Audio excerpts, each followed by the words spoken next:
बिहार में एसआईआर ना हो इसके लिए 20 पीआईएल है सर, और बिहार में ही नहीं पूरे देश में एसआईआर होनी चाहिए उसके लिए केवल 1 पीआईएल है। यहां लड़ाई सुप्रीम कोर्ट में कितनी है? 1:20 की है। एक तरफ अपन खड़े रहेंगे और दूसरी तरफ भूतपूर्व कानून मंत्री, भूतपूर्व विदेश मंत्री, भूतपूर्व शिक्षा मंत्री, भूतपूर्व चिकित्सा मंत्री, भूतपूर्व वित्त मंत्री। ये लड़ाई है। क्यों?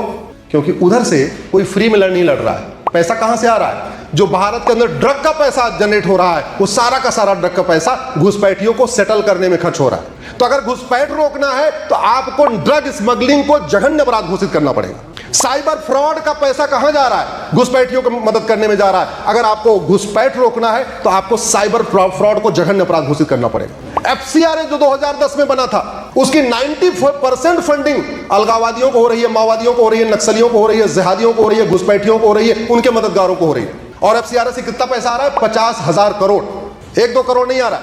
मेरी उसमें पीआईएल चल रही है यूनिफॉर्म बैंकिंग कोड के ऊपर। अब प्राइवेट बैंकें हवाला का काम कर रही हैं।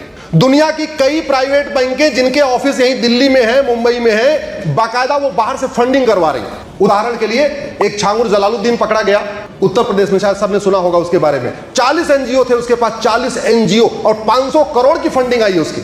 इसलिए कहता हूं अगर भारत को सुरक्षित बनाना है तो आपको अंग्रेजों के 100% कानून खत्म करने पड़ेंगे और कांग्रेस के द्वारा बनाए गए कम से कम 50 कानून खत्म करने पड़ेंगे।